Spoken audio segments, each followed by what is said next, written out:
Hello Year 10, this is paper 1, question 1, walking talking mark. Okay, so for this question, as I was saying earlier, you need to make sure that you've got the correct lines, and I've already marked those, they're ready for myself. You need to make sure that you answer all parts of the question. So you have to answer all the questions that you've got here. As you can see, it's no longer the list for things. It's always going to be, from now on, that is multi-choice. And this is an announcement that they made around January time. Okay, so they've changed it for you guys in 2026. The next bit is that you need to make sure what it asks you to do. So it says tick one box for each question. Now you're only allowed to tick one box. Okay, don't take more than one, because that would maybe make your answer void. Now, before I start answering the questions and deciding what the questions are, I don't read the extract. I read the questions first.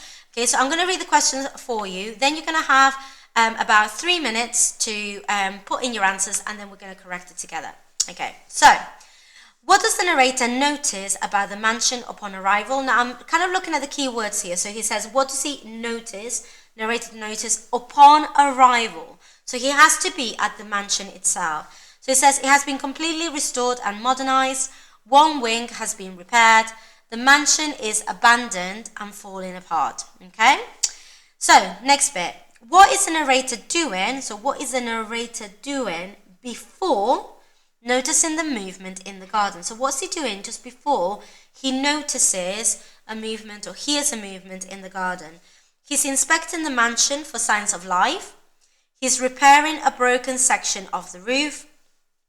He was hunting for birds, so hunting birds, and reflecting on the past. Okay, so it's up to you, like when you read the source.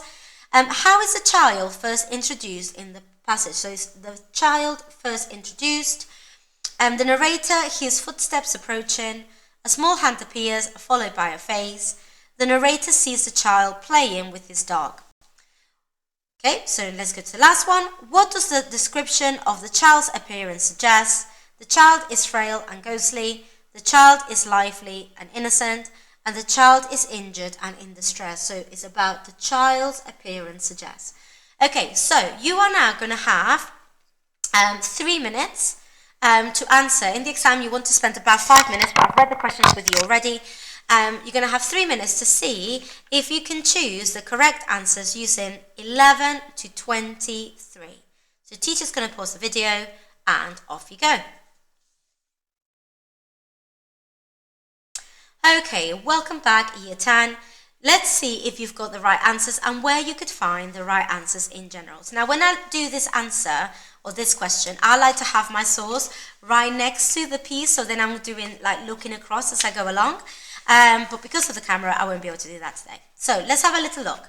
So I had succeeded in killing a hawk and 2 crows when I came within sight of the mansion. And then I sauntered on to have a look at the old place and see what changes had been wrought in it by its new inhabitants. I paused beside the garden wall and looked and saw no change. So like the first one, it says it's been restored and modernized. That's not quite true because it says he's seen no change. So it's definitely not that one, except in one wing where the broken windows and dilapidated roof had evidently been repaired. Oh, it mentions one wing. Let's see.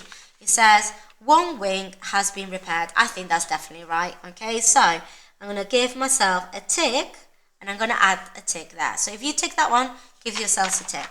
Okay, next one. So I've got that first one. So I'm looking at what is the narrator doing before noticing the movement in the garden. While I thus stood leaning on my gun and looking up at the dark gables, sunk in an idle reverie, I heard a slight rustling and scrambling. Okay, so this is about the noise.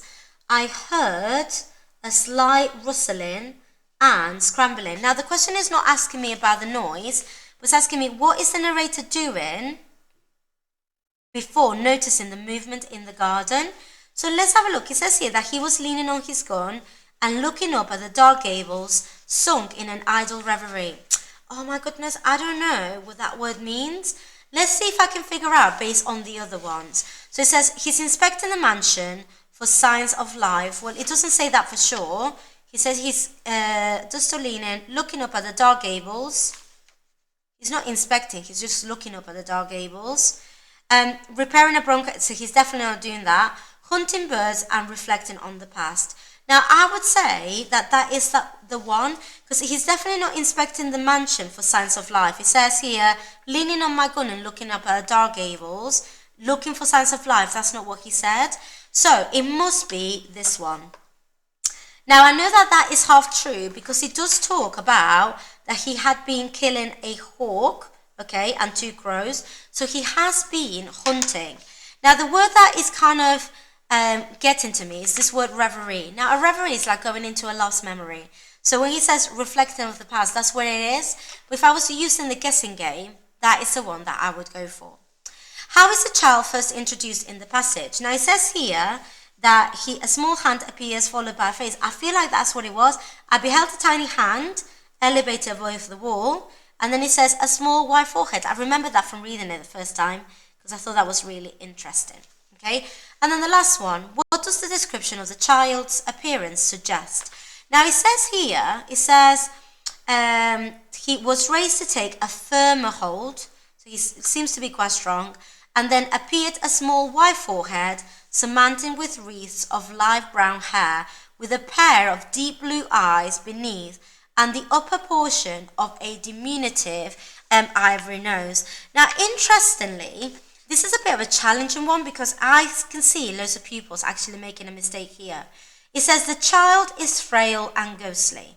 Now, I can see why some people might think that. It talks about having light brown hair, a wide forehead, but actually that is not like ghostly. If you think about it, it talks about him having a firmer hold and deep blue eyes. And yes, he is small and innocent. You've got like this diminutive ivory nose, but there's something a bit stronger about this boy. So it's definitely not that one. The child is lively and innocent, or the child is injured and in distress. Now, it definitely isn't injured and in distress. That happens later in the source, and this is why it's really important that you read up to the lines that you get given. So it must be this one. The child is lively and innocent. There's something lively about the boy. It says how he's holding on tightly. He's got deep blue eyes. He's quite lively. He's got like curly, bouncy hair.